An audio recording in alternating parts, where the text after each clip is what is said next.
Thank you for coming to my presentation on women's empowerment and demographic issues and conflicts in Africa for pastoralist societies.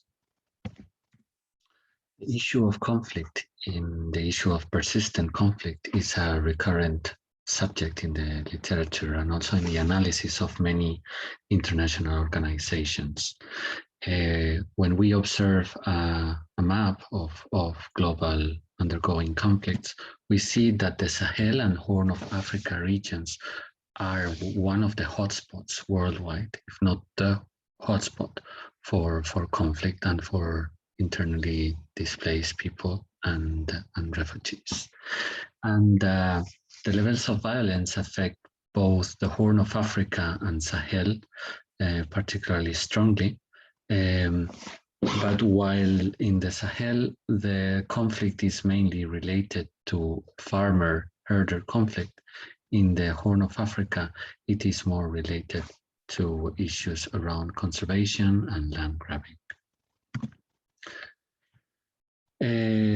We tried to clarify the lessons from both regions, applying a multi-regional perspective, learning from both regions, and also trying to apply a multidisciplinary framework that allows us to think out of the box and make new learnings.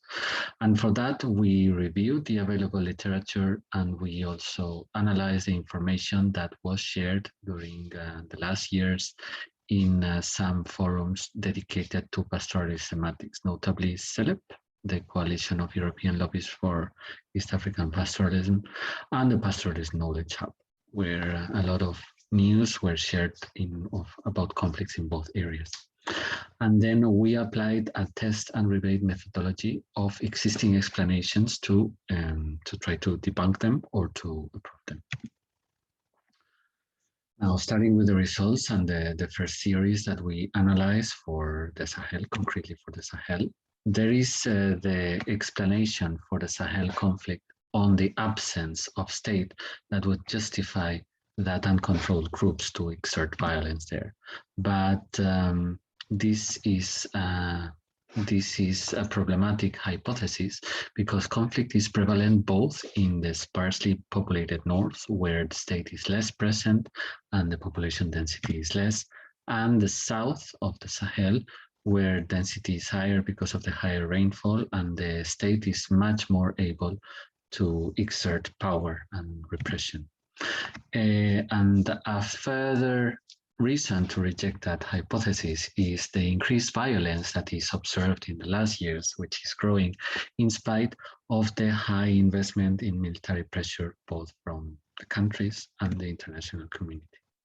Another possible explanation is the climate change and the recurrent droughts, but actually the Sahel is regreening, and there is plenty of evidence for that after the dry spell of the 70s and 80s, the rainfalls are recovering and it is becoming more green, not less. So that would not be a justification for the increased violence.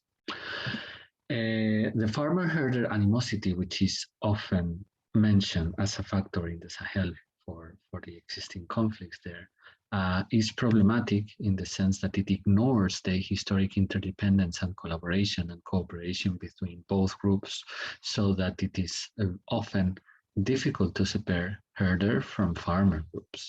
This interdependence and collaboration is based on ecological processes like the provision of fodder, the provision of water, and the provision of crop residues and shelter for pastoralists, and also the manure, the provision of manure and fertilizer, and the waste regulation that pastoralists provide to farmers. It also ignores the mutual social and economic relationships between pastoralists and farmers that imply a whole economic system. In the Greater Horn of Africa, the competition with protected areas is one of the reasons often mentioned, but this ignores again the facilitation between wildlife and livestock, which is well proven by ecologists, and also the lack of increase in livestock tropical units in the area, which would also debunk the the reasoning of increased livestock driving land degradation.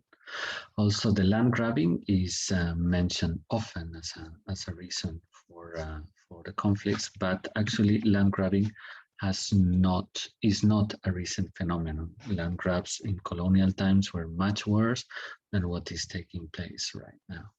And also the laws of the countries are increasingly controlling for land grabs, at least from protected areas. The gender and demography perspective, however, is much more promising in explaining a lot of the patterns that are observed in both regions at the same time, and that can explain the conflict and the problems observed in both regions. The reason for it is that there are some poverty traps observed. We don't have any good data for most of West Africa, notably Nigeria, which is where most of the conflicts are observed. But we do have good data for East Africa, and particularly for the Ngorongoro Conservation Area microcosmos. And we can see there that these poverty traps that are building up rely on the same land and basically the same livestock being available, because as I was mentioning before, the tropical livestock units are not increasing in the long term, but the population is growing. And that's a big growth that is observed since the 60s in the Ngorongoro Conservation Area. So this means, in a nutshell, that there are the same resources for an increasing population, and there's no diversification out of the livestock livelihood, which is problematic. Also, the polygamy is a very big factor in all the pastoralist societies that we have studied, and polygamy is a practice that has several sides, several negative sides. One of it is that the males that will not get a female, a wife, basically, they are going to experience poverty-driven frustration. Why poverty-driven? Because in Africa and in particular in both area studies, men need a dowry to access a bride. So if they don't have economic capacity, they are not going to be able to marry, and that is proven in the literature to be a very big source of frustration and aggressiveness. So this is why when we observe the main activities of some of the groups operating in the area, for example, Boko Haram, we see a lot of cattle rustling and a lot of women abduction, both of which would be targeted to get wives. And there are additional violence frames for women inside their families, because they have to be sold at an early age also to pay for the dowry of their brothers, and also because of the competition among wives, which is also proven to be harsh within the polygamous marriages, where women compete to be the most important of the marriage, and that happens by having more children than the others.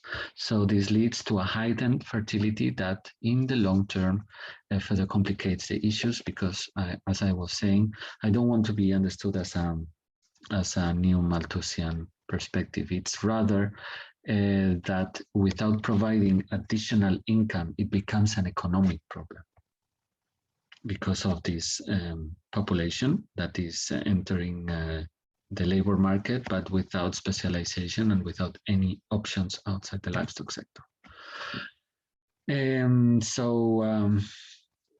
Summarizing the results, conflict in the Sahel and the Great Horn of Africa can be described not along natural resources or ethnicity lines, but along inequality lines. So this means that it's a conflict that is gender-based because of the lack of empowerment of women and the lack of access to education and to empowerment mechanisms. And it is also very clearly income-based. So it's a consequence of increasing poverty and decreasing opportunities, economic opportunities for the new population of the youth. So the message is not about limiting population, but the solution will go along the lines of increasing diversification opportunities.